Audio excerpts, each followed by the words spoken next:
We continue our Connect to Congress initiative with U.S. Congressman Darin LaHood of Illinois' 18th District. Congressman, another school shooting this week in Maryland. What is the latest chatter on Capitol Hill about school violence? Well, we passed a bill in the House last week, the Stop School Violence Act, which in a small way helps with this issue. We allocate $50 million across the country to help with school violence, to help schools with security mechanisms. As the father of 3 school-age children, we have to do everything we can to protect our schools, our teachers, our administrators. So I was proud to support that. Secondly, we in the House passed a bill back in December that fixes the background check for the NICS. So if you're a felon or you're had been diagnosed with mental illness or you've been convicted of domestic battery on the misdemeanor or felony level, this stops you from purchasing a weapon. That background check had not been had the proper funding or the proper mechanisms to make sure that we stop people that shouldn't have weapons from getting them. As you know, in all these school shootings and other mass shootings, most of the individuals, the perpetrators, should not have been able to possess weapons. And if this had been in place, that would have stopped that. So I was proud to support that. We hope the Senate will do that. And then lastly, mental illness. In the budget bill we're going to pass this week, there's about $6 billion that will go to mental illness, to make sure people get the treatment that they need at all different levels. And so, again, all 3 of these things are a small way to help with school violence, and we look forward to looking at other options on how we stem this issue. And Congressman, you and I have talked in the past about the opioid crisis in the U.S., President Donald Trump unveiling his plan to tackle the problem. What are your thoughts on the president's plan? Well, I think it's a good start. I give the president credit. He's put together a task force on that, led by Chris Christie. He went up to New Hampshire this week and talked about it.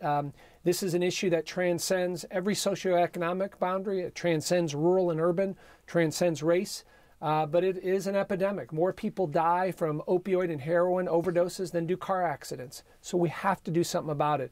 I'm proud that we've had 5 roundtable discussions in our district on this, bringing together law enforcement, rehabilitation folks, treatment providers, our judiciary, all the players, our social service agencies.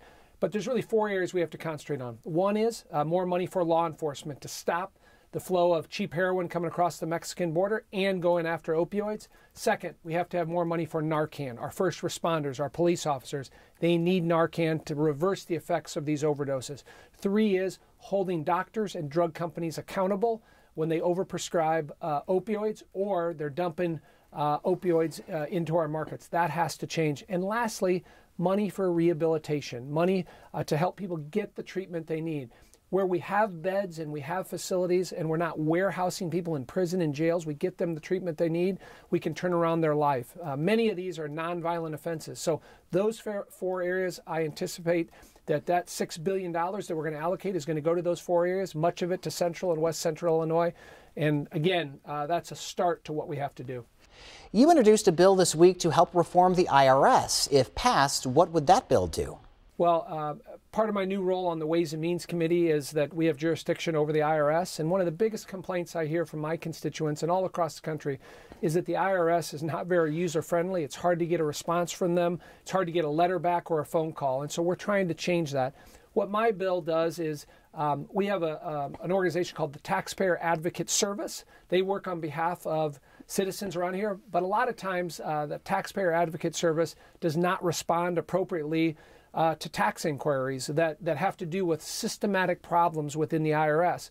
What our bill does says within 30 days when a Taxpayer Advocate Service request comes in, a directive, that has to be responded to. It has to be responded in letter or by a phone call.